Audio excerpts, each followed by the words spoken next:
Well, hello there. It's Yvonne from Women's Fitness Adventures, and I am back again. My favorite saying is that I'm back, and lovely to be with you again and share some stories and some hints and tips and, general conversations that I've been gathering on my events that I've been participating in for the last couple of weeks. So it is 10 years this year, and we've really made the most of every fitness adventures over the past 10 years. And I know that whether you are watching for the first time or whether you're watching for our 8th or 9th year of doing Monday Night Live, that there's always something that you give me as a gift in terms of your comments, but also some comments that always come back to me, whether that's in person when we meet at some point, whenever that may be, or whether that's through emails or conversations. So if you're watching, please go ahead and say hi. I'd love to know who's here today, where you're watching from as well. Lots to our members who are here quite regularly with me on a Monday night when I'm here. And to those of you who I haven't met yet, I'd love it if you could say hello as well. So hello, Alethea, and hello, Leanne, and hello, Patricia. So nice to have all of you here. I was just watching, and hello, Suze, as well. Looks like Adelaide's the front runner tonight. Have a great surprise coming to you, Leanne, and the group that did our Great Ocean Road 10-year anniversary hike this year. We have completed our movie, and it is brilliant. And I will email that to you guys tomorrow so that you can see our Great Ocean Road 10-year anniversary hike first before anyone else does. Then we release the movie on YouTube to everyone else, and then we've made lots and lots of little snippets out of it. But it is just something that I do hope that you will treasure forever, and especially for those who were on that adventure. So hello to Kerry as well from Northeast Victoria. So I am back from my recent adventure to South America, to Peru, where I was on a holiday. People think I'm just doing things all the time, but I do also need to, like everyone, take time out and have some holidays. And one of the great things for me was I decided, well, I was really undecided whether I would take my laptop or not and do some work right up until the afternoon that we left. We made the great choice to leave Brisbane the night before and fly to Sydney, and then fly out to South America from Sydney, which meant that the night before, and I know for me when I go on our hikes, the night before is generally always a frenzy where I'm trying to finish everything off and I'm packing and, trying to do housework and all sorts of things. So we made that great decision to leave the day before so we could actually get to another location and use the night before just to kind of start to move out of that workspace. And I decided at that last minute that I was not taking my laptop and that I would be able to, manage through the great team that we have here in the office, but manage through my phone if I needed to. And it turned out that it was such a great decision. And for all of us, one of the great lessons that I know I've got about 5 or 6 that I want to share about adventure travel and global adventure travel is that it does give us the opportunity to take that reset and to step away from our routine and all those things that, are part of who we are. And we just get that opportunity to be totally ourselves. And especially when you go on, an adventure travel holiday, which mine was, to Peru, and all of our adventures are inside the Women's Fitness Adventures community, is that you really want to be focused on just what you're doing on that adventure, on that, option of putting one foot in front of another. Because when you get into that space, when you're not thinking of other things, you are actually maximizing every single moment. And people say, oh, you were, not away for very long. I was away for 2.5 weeks. It just seemed like it was yesterday that you left, blah, blah, blah. That went so fast. And I have said this before, there is so much research around when you are in routine and do the same thing over and over, and routine is great. We all need routine. That time goes really fast because you're not having to think about too many things. A lot of things that we do are habitual and time does go fast, even though some days might drag. But when you're away on holidays and you're experiencing all these new things, time actually has the perception of slowing down. And that has been well researched around the world. the other great part of research that's come out is that travel, and in particular adventure travel, can help you stay younger. And I'll be sharing some of that research with everyone over the coming weeks. And why is that so?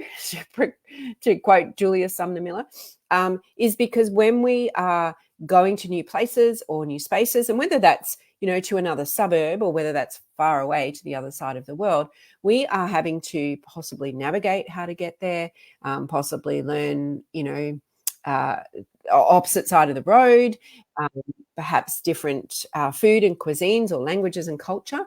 And that really starts to tap into create some neural pathways. So, the whole thing of travel, but particularly adventure travel, where you're physically moving as well, has really now been researched that it is designed to, well, not designed, but it is part of our keeping young, which is fantastic.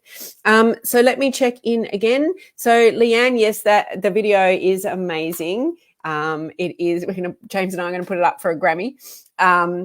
Hello, Karen from Claremont. I haven't seen you in a little while, so lovely to have you here. Hello, Linda from Southwest Rocks, beautiful part of the world.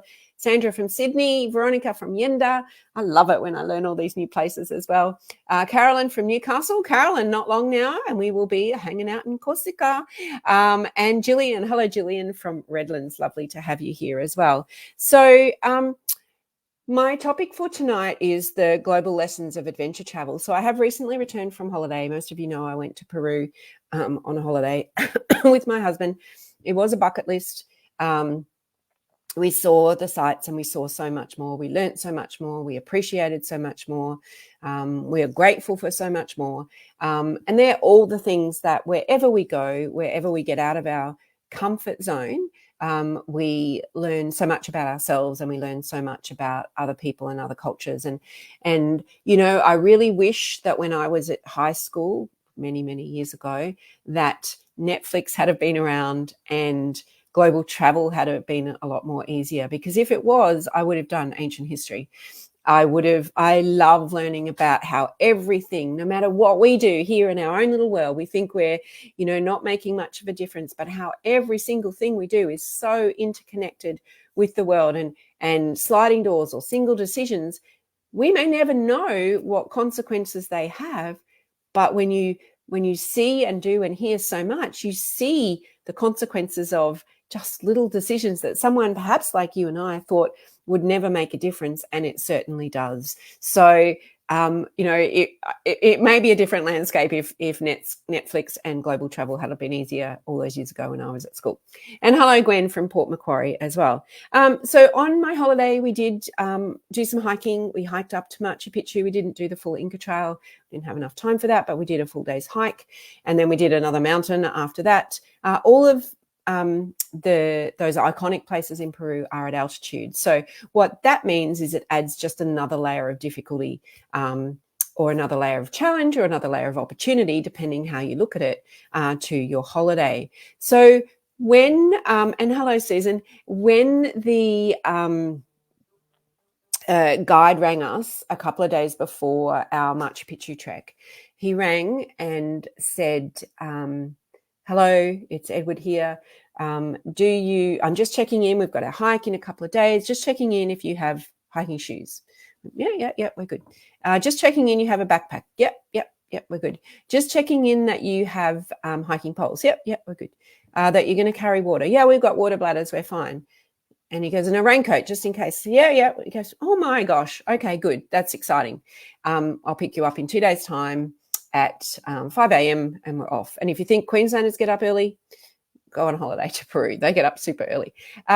So when we got to the train, to get onto the train to Machu Picchu, he said to me, oh, do you have much hiking experience? And I went, oh, yeah, I got just a little bit. But we got talking about things. And this is the first, global lesson of adventure travel, is that do your homework. So he has said, and this is a guide in Peru who has been doing it for 25 years.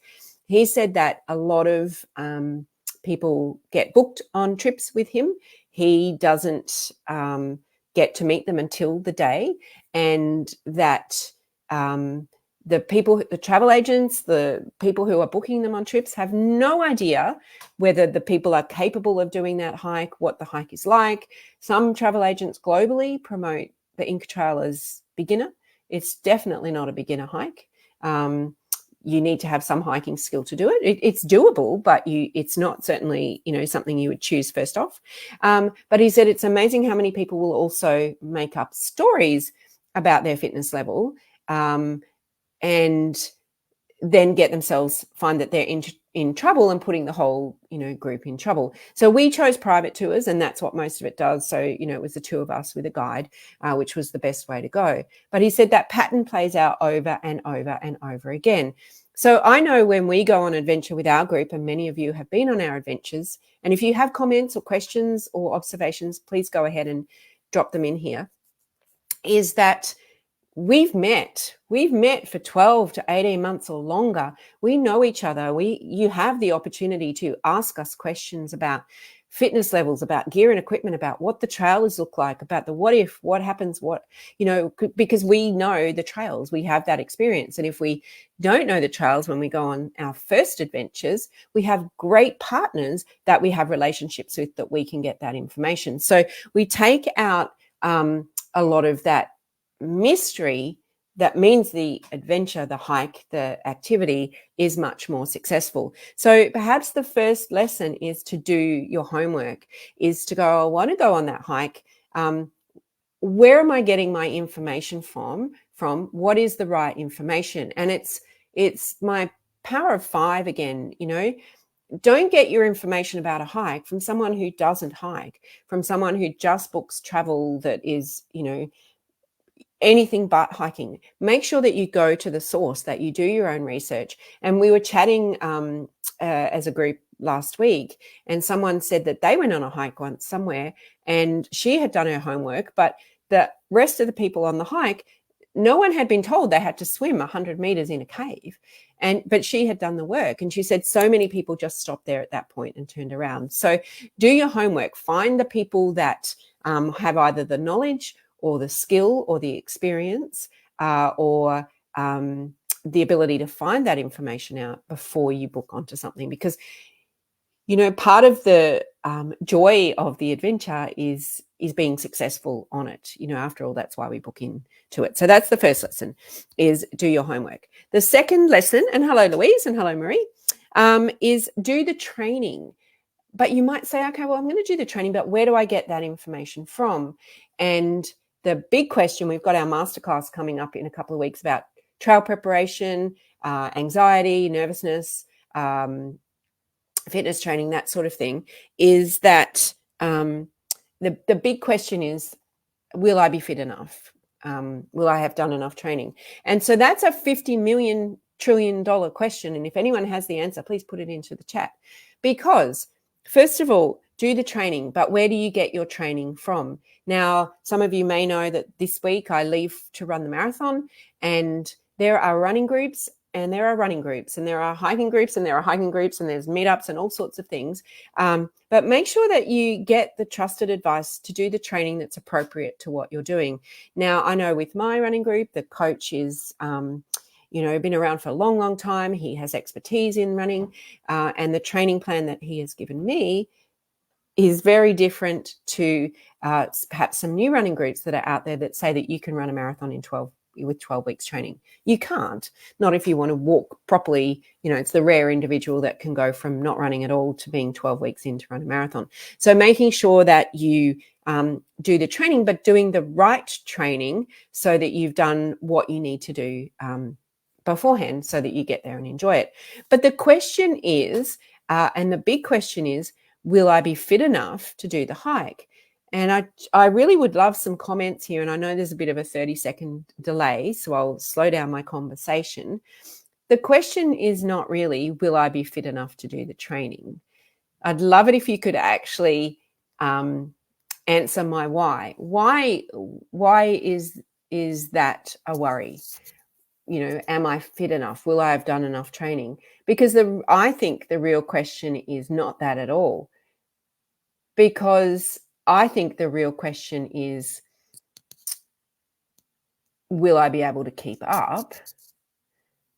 But then the real question underneath that is, will I be the last? Will others have to wait for me? But the real question under that is, will people think I'm a burden? And the real question under that then comes back to our own confidence. So I'd love to know what people think of, am I on the right track with that? Is it really about, because one person can do the fitness training and another person can do the fitness training, but end up in a completely different place. So how do I actually answer that question of, will I have done enough training? And I'd love to know everybody's thoughts around it. It's not an easy question.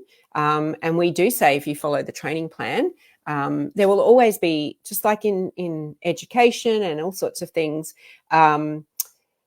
there will always be people on either end that do more training and are at a higher fitness level, and others who, for whatever reason, haven't been able to get to the training that they, training level they wanted to. But I'm talking about the majority of us. If we've done the training, why are we questioning,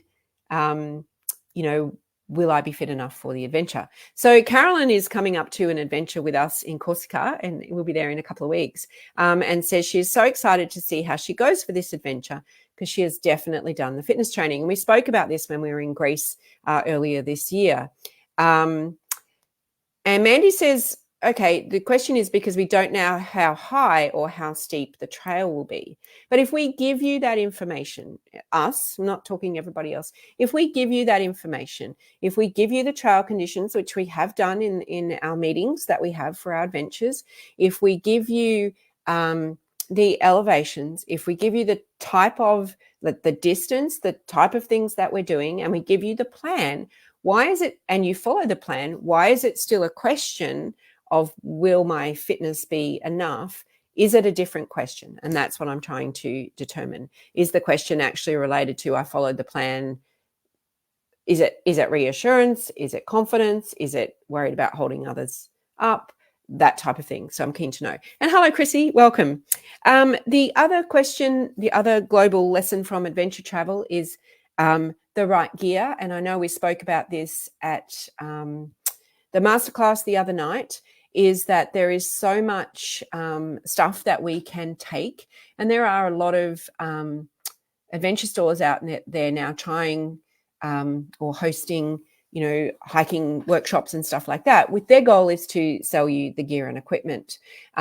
So you don't need a whole lot of stuff. And when we go on our adventures, we don't need a whole lot of stuff. We just need the basics, and we need the right basics as well. So, making sure that what you have is appropriate for where you're going. Nothing more, nothing less. Doesn't have to be fancy. It just needs to be, able to do the job. It needs to be practical. So Mary says fear of the unknown. Yep. And Chris and Louise says self-doubt. Yep. So it is, no matter how much reassurance we, the team, may give you about you've done enough training, or you may have to do more, or, perhaps focus on hills or stairs or whatever it might be. And then I think Kerry's just answered it. Confidence or lack of, for me, and not wanting to be a burden to everybody else. Yep. And do you think, team, that this is a woman thing? Do you think this is what we, because we are very obliging as women, and do you think it is a women thing that we don't want to be that burden, that person who is the slowest, is that the issue, rather than have I done enough training? Because I know, majority, 90% of people that book onto our adventures will do the training and will be perfectly okay. Susan says, and put it here, we all want to fit in, and we also want to enjoy the adventure. So tracking your fitness, having an experienced leader to let you know if you're on the right track. Yeah. So we can give you all that reassurance. So at some point, though, it is, and I'm wondering also, if you've been on an adventure with us before, if that question is as relevant, and Carolyn, perhaps you can answer it, and Kerry and Susan, you have as well, and Ellen, if you've been on an adventure with us before, is that question as relevant to if you haven't been on an adventure with us, or if you're going on to have done some with us and going on an adventure with a different group? is that question coming back up again? So I'd be really keen to know that. The other lesson of adventure travel, global lesson of adventure travel, is this cultural sensitivity and making sure that, you know, where we go is we try and learn and, you know, not be locals, but learn from the locals, you know, support the locals, support the communities and support the people, and ask questions and understand, because when you take an interest in someone's life, they take an interest in yours as well, and it becomes, it opens so many doors to so many things. And we, as I said, we're fortunate enough to have private guides on our adventure, and they were different, generally different guides, but you know, they were all keen to really expand on their language to learn more about Australia. But the more questions we asked, the more we got back in terms of knowledge and history, and let's go to these secret places and let's do these type of things as well. So being aware and being open and open-minded and you know, just fully conscious of what's around you to take it all in. And you know, I know Australians, we're really good at this, where we do keep an open mind and we don't, you know, we are open to new experiences all the time. And I think that when we're like that, we get so much more than we could ever have anticipated. And, you know, that kind of stuff is never in a brochure. Chrissy says, so my question was, do you think this us being a burden with our fitness is a woman thing? And Chrissy says, yes and no. Having worked with a lot of men, they fear not being enough in front of other men and therefore don't try. Okay. While as women, we feel free enough to say what is often stopping us. Yep, that's a very good, valid point. We are much better at sharing our emotions. Kerry says, so Kerry's been on an adventure with us before and coming up, we're having a great one next February, I think it is, Kerry. Definitely feeling more relaxed this time around, as it certainly wasn't something I needed to worry about on the Cape to Cape. No front runners or back markers, but as a group walking together. Yeah, and that's all of our adventures as well. We all do walk as a group together. Carolyn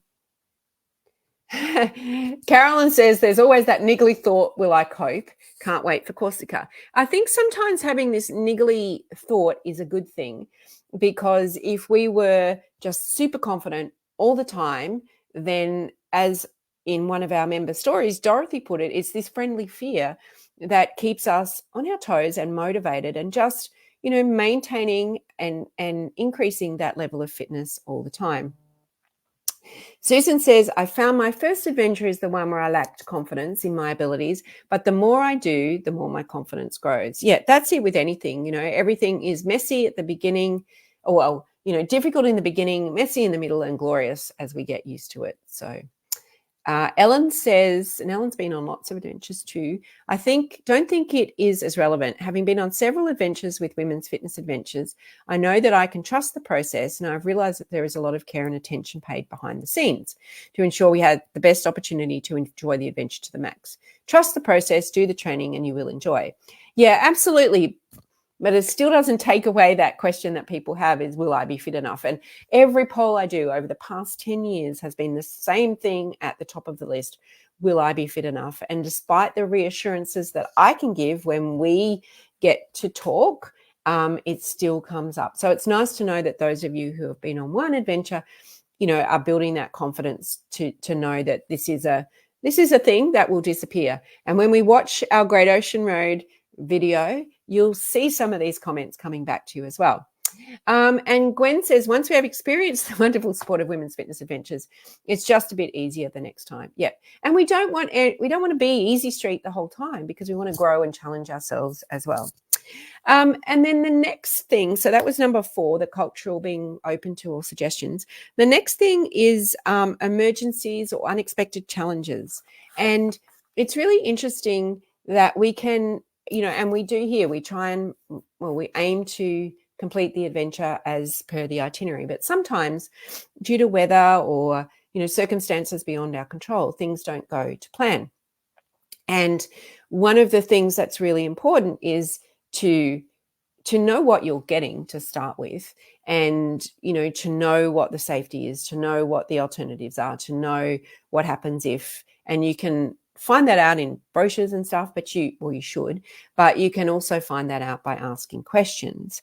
But, you know, sometimes you do get what you pay for, and, you know, some things get compromised when it comes to price. So just making sure that, you know, you have your, you know, your travel insurance, which is absolutely compulsory, I believe, for everyone when they travel, but also to know and to have the personality or the ability to go with the flow. If something didn't go to plan, if the train or the plane or the bus or the ferry was late, if the hike took you longer than you expected, if your luggage didn't show up, you know, all those sorts of things, just to know that, you know, well, everything that gets lost gets found again, that's for sure. But to be able to go with that rhythm. And once we kind of know this, and it's a bit like life, and it's a bit like our training plan, that some days are great and some days aren't, that life has, you know, we do life all the time. Life can't get in the way because we are doing life all the time. So that ebb and flow of, you know, how we roll through our days is part of this, you know, unexpected challenges that come up as well. So they're my 5 lessons of global adventure travel. So do your homework, listen to those people around you who are doing the type of things that you want to do. Do the training, but again, listen to your head as well. Listen, is it the voice, or is it, you know, are we letting the voice of doubt come in, or is it legit? Making sure we have the right gear for what we're doing. And, you know, being cautious in your purchase, but making sure that when you do purchase, it's, you know, one for the long term. That being aware of the cultural things so that you can actually maximize the opportunities that will come from being interested and involved, and just making sure that you are aware, you know, what's your mindset around unexpected challenges and emergencies and contingencies and the like. So they're my 5 lessons of global adventure travel, and I'm going to take those into my next adventure, which happens this coming Wednesday night. I'm leaving again, but I'm working this time, taking my laptop. So I'll be chiming in to you for Monday Night Lives from a couple of different locations. So some of you know that I have been heading off, or have been training.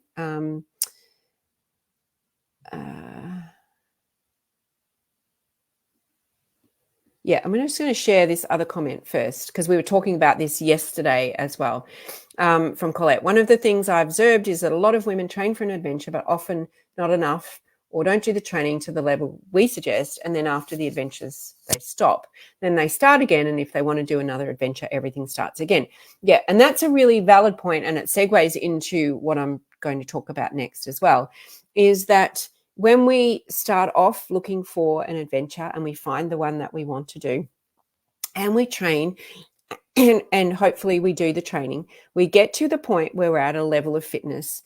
And when we were thinking about it, we always wanted to be here, always.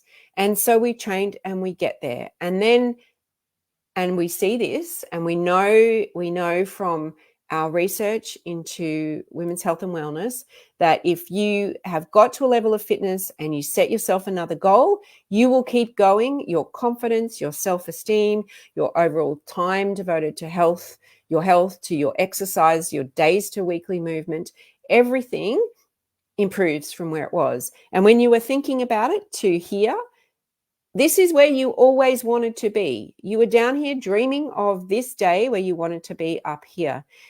And if you stop after the adventure, you end up right back here, wishing you were right back up here again. So it's a really valid point Colette has brought up, is that, and it segues really well into my next thing, is I'm off on my marathon. So I'm leaving on Wednesday night and off to Germany to run the Berlin Marathon on Sunday, which will be Sunday evening, your time here in Australia.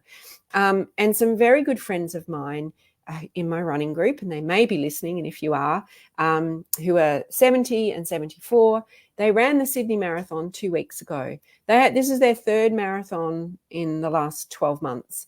And what they said this time, they smashed it. Absolutely. They qualified for Boston. They have smashed the qualifying times with room to spare. And I said, well, how come this time was different? Because, the times can go up and down like this. And they said, because we'd finally got to this base where we didn't have to keep upping our training all the time. We can just, like, I'm going the wrong way here, steadily go along and then pop into a run and then keep steadily going along. So they've built this endurance, they've built this solid base where the step up to do something isn't so hard. And that's what we want for all of us, to not let go of where we were.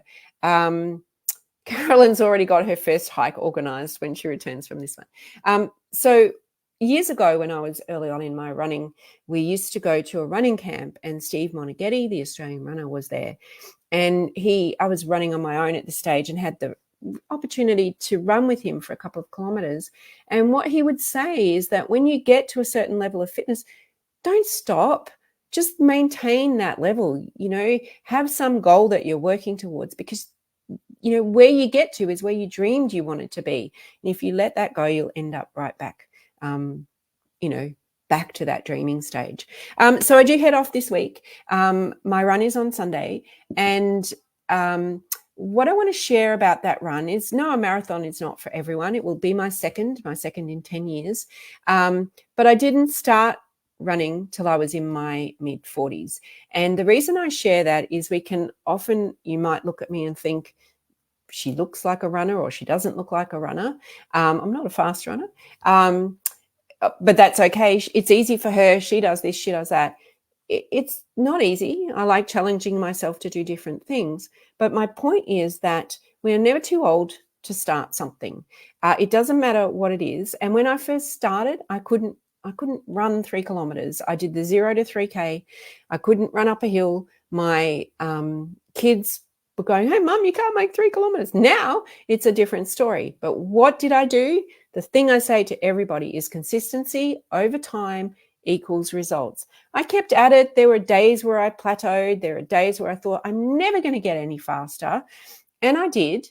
And here I am, going to this big global event on their 50th anniversary to do something that is quite scary, because it's running for somewhere between 4 and 5 hours. But I know that I have done the work. And this comes back to our training and global adventures, lessons for global adventures, is that we can show up to our hike, to our adventure, and hope that we've done our training, or we can show up to our adventure, our event, knowing we've done the training, knowing we've done our very best under the circumstances of life. And everyone has a life that is very similar. And I know that when I show up, I will give it my very best, because I have given my training its very best. If I were in a different circumstance and I show up in Berlin on Sunday morning and have not done the training and say to myself, I hope I'm going to be okay, hope is not going to get me there. I should have thought about hope right back, 12 months ago when I started planning for this and training for this. And I have, because I've been away a lot. I've traveled a lot this year. I've managed to make this a priority in my life to make this happen. So Leanne says, enjoy every step of the way in Germany. I will. Louise says, age is just a number. And it is, Louise, but you would be surprised how many people find age is an excuse as well. We shall see you on the podium. No, Alethea, you won't see me on any podium unless I make my own. That is not my intention. There are a lot of women in my age category who are great athletes. I never was competitive as a child. Ellen says, I don't think training for anything is easy. The reason to train is so that you can do things that you would not be possible if you didn't train. Yep. And to test out equipment, to test out gear, I've been testing and trialing and doing lots of things, testing my own, voice in my head as well. The challenge is still going to be not to walk. Patricia says, it's never too late. My GP said today to keep doing what you're doing. I felt so motivated after that visit. Thank you for your ongoing support. Absolutely. And it's such a pleasure when But you probably took the advice of your doctor as well. So that we can all get given the right advice. We just have to be open to changing it, or changing ourselves, or following that advice. And this great quote the other day on Instagram, I don't know who did it, so I can't attribute it to the right person, was, it's better to be the oldest person in the gym, and that could be the oldest person on the trail, it could be the slowest person on the trail, it could be anything, than the youngest person in the nursing home. So have a think about that. Age is but a number, but age can also be an excuse. So I head off to Germany. We have some different runs. I'll do some lives. I'll pop in from there, and I will, for our members, give you my my race number, so you can follow that if you want to. It'll be about 6 o'clock Sunday night, Brisbane time, or South or East Coast time. So then from there, I have a couple of days recovery, and then I'm meeting our crew in Corsica, and we have our hiking in Corsica fitness adventures. So we've got a little bit of a bonanza coming up still from our 2 adventures that we had, Kangaroo Island and Murray River, last week. So we've got some great armchair travel for those of you, well, not armchair, you'll all be out physically walking or moving, but we've got some great pictures and photographs and stuff that will be coming your way as well. And we'd really love for you to be, cheering all our Corsica girls on as well. So I wanted to share those things about travel, but share also about my own journey of the marathon, because, training for anything isn't easy, and I get it. I get it for all of us, for our adventures where this may be new to us, where it may not be natural to us. And we may feel that this getting out of our comfort zone feels maybe sometimes like it's a competition. Do I have to keep up with them on the trail? But I want to assure everyone that when we talk about training for an adventure, it's not about a competition. Training for an adventure is about you getting the very, very best out of that adventure, and getting what those of us who know a multi-day hike does is give us the that little bit of transformation, or sometimes a big transformation, every single time we do something, and gives us the confidence to go and do some, things we might never have even thought of. And, if I had never started on my running journey as a stress release and never got beyond my 3 kilometers, Women's Fitness Adventures might never have been born either, because I may never have had the confidence in myself through fitness to start it. Think about that. Enjoy Corsica. I'm sure that's not meant for me, Alethea, so I'm not going to share that. So if you have any questions, please just pop them in the chat. I'll monitor that afterwards.